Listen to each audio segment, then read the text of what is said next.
Bonjour, Sion.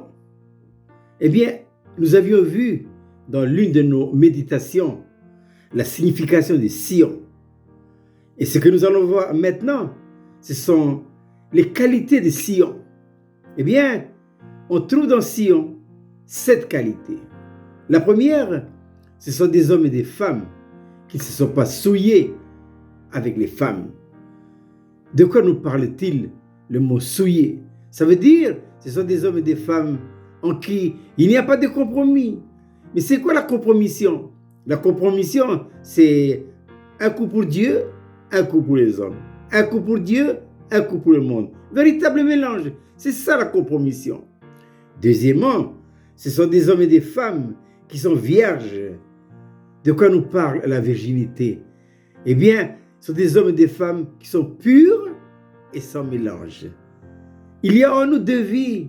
Une vie impure, c'est la vie naturelle que nous avons héritée de nos pères. Et la vie pure, la vie que nous avons reçue le jour de notre nouvelle naissance. Sion, il a stoppé l'hémorragie de la vie impure. Et il vit avec la vie de Dieu. Et pourquoi? Parce que dans la vie de Dieu, il n'y a que de la pureté. Dans la vie de Dieu, il n'y a pas de mélange. Troisièmement, eh bien, ce sont des hommes et des femmes qui suivent l'agneau partout où il va. Fidèles, lâche pas le morceau. Je pense à Ruth qui a dit à Naomi, sa belle-mère, où tu iras, j'irai. Ton Dieu sera mon Dieu, ton peuple sera mon peuple. Là où tu seras enterré, eh bien, je serai aussi enterré avec toi. Quatrièmement, ce sont des hommes et des femmes qui ont été rachetés d'entre les hommes. Ça veut dire ils ont du prix. Ils coûtent cher. C'est pourquoi ils ont été rachetés par le Seigneur Jésus-Christ. À la croix de Golgotha, non seulement ils ont été rachetés, mais ils ont vécu leur rachat. Tout est une question d'expérience. Cinquièmement, eh bien, ce sont des hommes et des femmes. Ils sont comme des prémices pour Dieu et pour l'agneau. C'est quoi les prémices? Les prémices, ce sont les fruits, les premiers fruits qui ont mûri avant les autres fruits. D'une manière spirituelle, ça voudrait dire que ce sont des enfants de Dieu qui, avant les autres, ils ont vu quoi? Ils ont vu le dessein de Dieu. Mais quel est le dessein de Dieu? Le dessein de Dieu, son intention, sa pensée, c'est Christ par une révélation.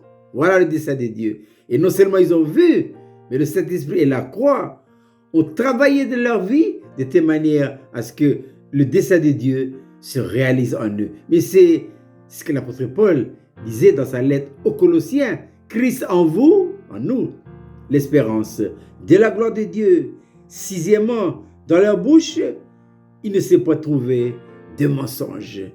C'est quoi le mensonge? Eh bien, le mensonge, c'est que il n'y a pas de vérité.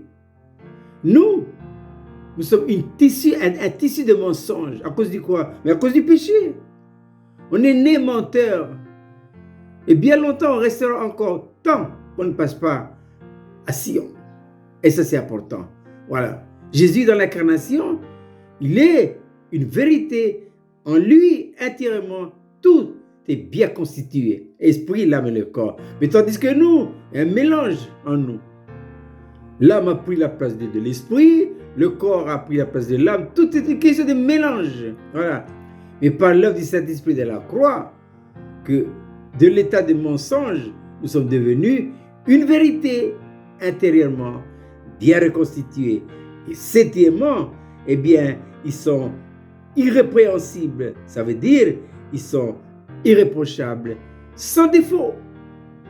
Tout en eux est une vérité. Eh bien, que le Seigneur trouve en vous et en moi. C'est cette qualité qui constitue Sion.